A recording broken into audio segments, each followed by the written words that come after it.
Luis Bazan, Bridge Director, Pharr International Bridge. Luis, it's always great to meet up with you. We try to come to your board meetings every month to see what's happening.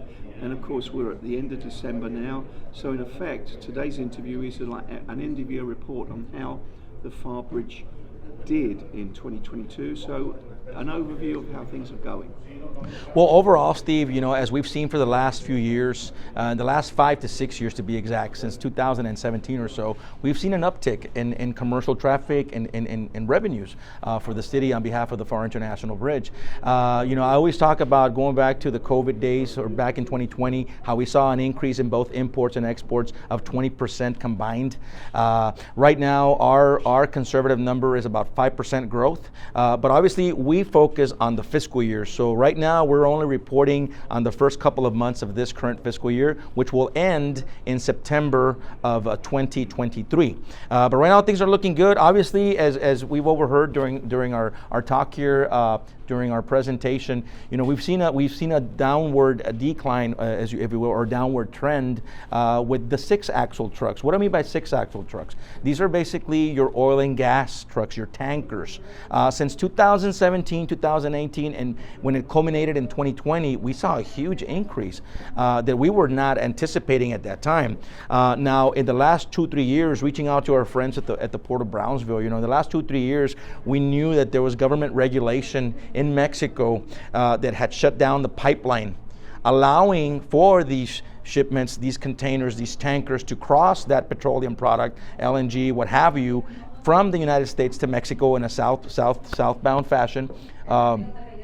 For those 2-3 years. So we kept seeing an uptick month after month. Well, now my understanding is for the last 2-3 months, that pipeline is now open. So what happens there is this petroleum product, this anything that's oil and gas related or the energy sector related, now that's being shipped through pipeline, so that reduces the amount that is being crossed via tanker on roadways or even via rail. So we've yet to put all the numbers together. This is a very preliminary study that we have. This is a very preliminary finding. It's going to take a lot more work, a lot more diligence to get out there and find out what's really going on.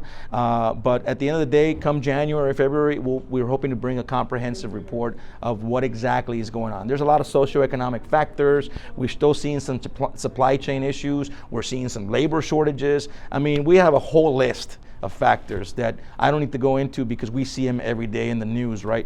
But it depends on us to come back with some real data, some real knowledge as far as what's really going on there. But so far, our 5 axles are up, our 6 axles are down, which is the oil and gas. So we'll see how we're supposed to correct itself come March, according to our calculations, forecasting based on last year's numbers. So we'll see how that pans out.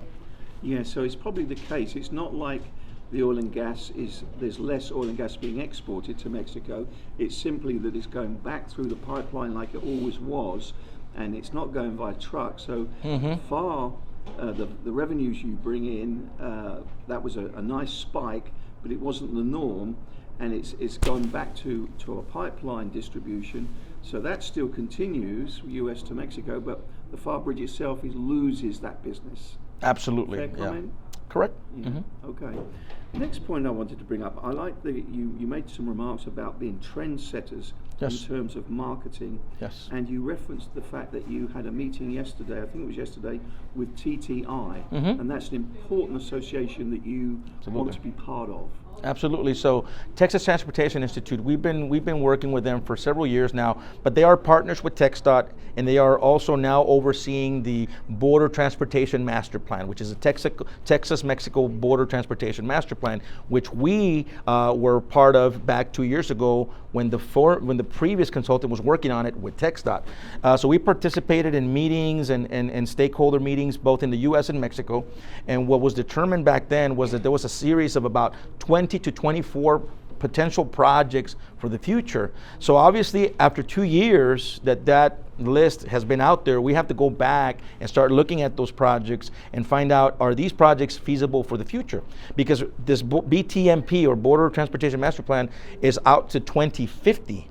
So all the way to the year 2050. So obviously a lot of things will change by the time we get to some of those projects. So we have to think outside the box. We have to have a little bit more of a vision going forward. We thought of everything. You know, when it comes to Pharr, you know, Pharr puts everything on the line. We put everything out there. So when you start looking at that list, and I'm not going to go over it right now, you start seeing projects that have potential. But then there's projects that we might already be working on, or that we might be working on in the next couple of years, right? Or we'll augment the current infrastructure inside the port with some of the projects that are already in the works, or that we're going to be constructing here in the next 2 years or so. Yeah. And the next one I liked in your president's report, Global Entities Partnership. Yes. An MOU, Memorandum of Understanding you signed, and you had a really nice video that you've put on YouTube. Tell us about all that. Well, again, it goes back to building relationships. You know, trade is about partnerships. We wouldn't have USMCA if it wasn't for partnerships. We wouldn't have USMCA or the new trade deal if it wasn't for cross-border trade, the movement of products and goods, not just across Mexico and the US, but globally. You know, at the end of the day, Pharr's trading with about 90 countries. If you go to our trade numbers book, our number one trade partner is Mexico, but we're trading with over 90 countries. So it's in our best interest, in the best interest of the region, the state, the entire country, that Pharr Bridge aligns its vision, its goals and objectives for the future with organizations such as ANIERM. ANIERM is basically the Asociación Nacional de Importadores Exportadores de la República Mexicana, meaning they represent, since 1946, 1947, around there, they've been representing the major importers and exporters that, you know, are moving product across these borders.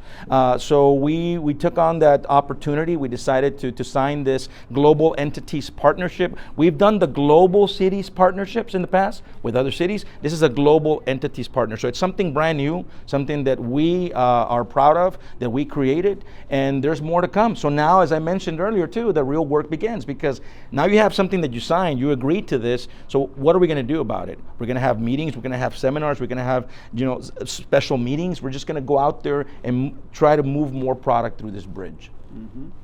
And the next one, a report, a very in-depth report from your Mexico representative, Mr. Ordens.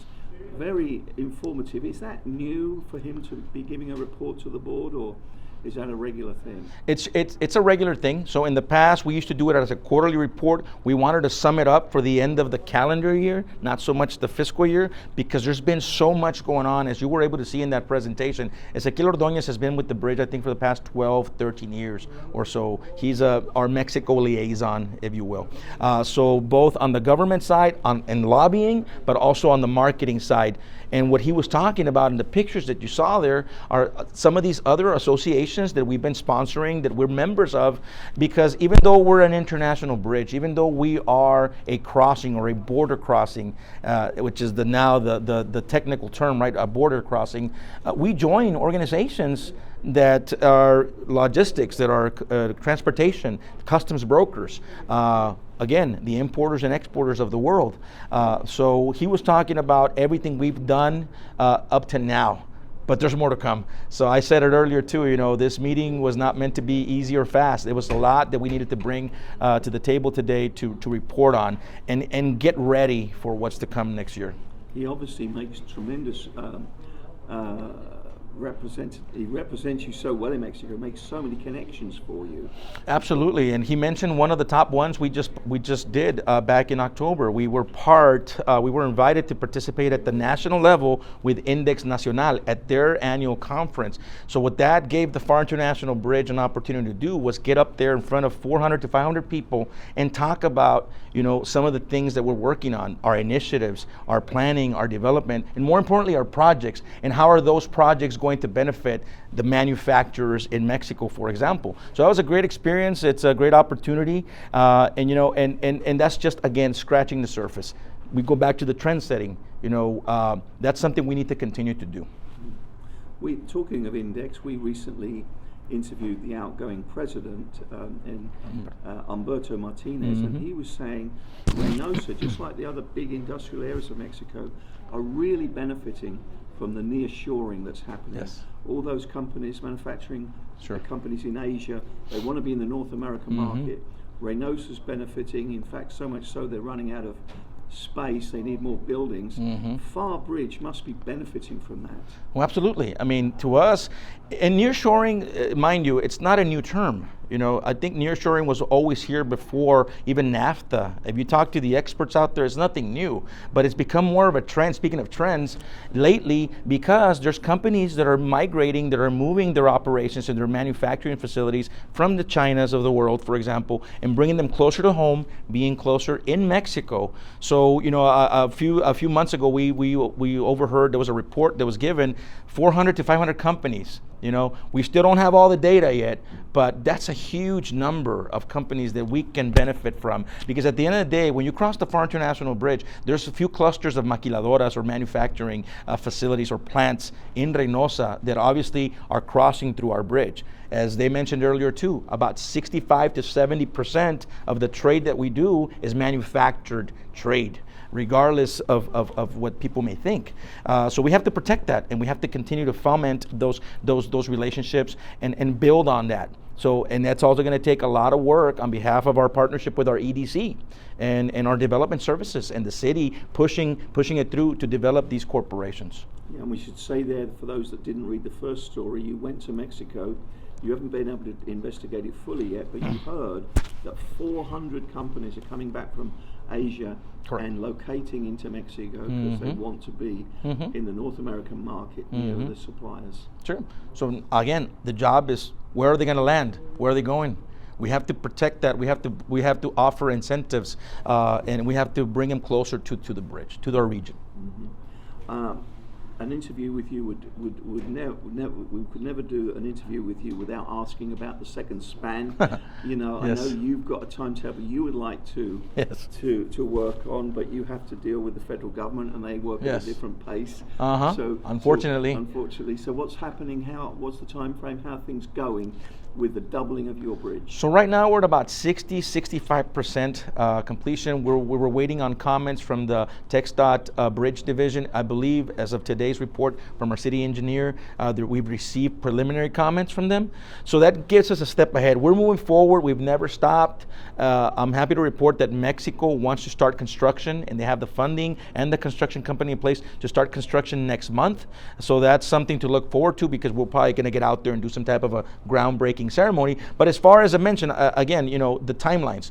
There's different timelines because we want to push things a lot faster. Our timeline is to finish the second span of the Pharr International Bridge, the 4 lanes of traffic, the 2 connector lanes from one bridge to the next by the end of 2024. If you look at the federal timeline, it's a different story. That gives us an additional year. So that pushes it out to about October of 2025. But we're working with our governmental affairs. We're working with all the departments and all the major players and stakeholders in this to ensure that that time frame is less. We cannot afford to push it out so much, because what's affecting everybody right now? Projects, inflation. Projects are going up, skyrocketing in prices. You know, 20, 25%. We've even heard of other projects going up about 53%. So we can't afford to do that, to make that. Half jokingly, Mexico, like you say, has got the construction company ready. They've got the funding ready. Do we see half the bridge built and then we wait for the US to catch up and build the other half? No, we cannot. No, obviously that's something we cannot foresee that happening. We need to be building at the same time. We need to be on this together. It's a binational bridge. It's one project. It's not 2 projects. Got it. Okay, Luis, is there anything I've missed? Anything else you'd like to say in your end of year report? No, sir. I mean, we obviously, you know, we want to send our sincere thanks and to the trade, to our customers for always being there. We just had our end of year celebration for our customer, our holiday social. It's a culmination of Thanksgiving, Christmas, and New Year's all put into one. We had about 400 people in attendance. One of the highlights, you know, regardless of trade, regardless of any of the social economic factors, is what we're doing to give back. And what are we doing to give back? We were able to collect 250 plus toys from every guest that showed up to this thing, and we're able to distribute that through our Blue Santa effort here at the City of Pharr. So again, it's community driven. It's about quality of life. It's about giving back. Well, Luis Bazan, Director of the Pharr International Bridge, thank you so much, not only for today's interview, but for all the great interviews you give us over the years in keeping the public informed about the incredible activity happening at one of the big economic drivers of our region, the Pharr Bridge. Thank Absolutely. you. Thank you so much. We appreciate you. Thank you. Merry Christmas.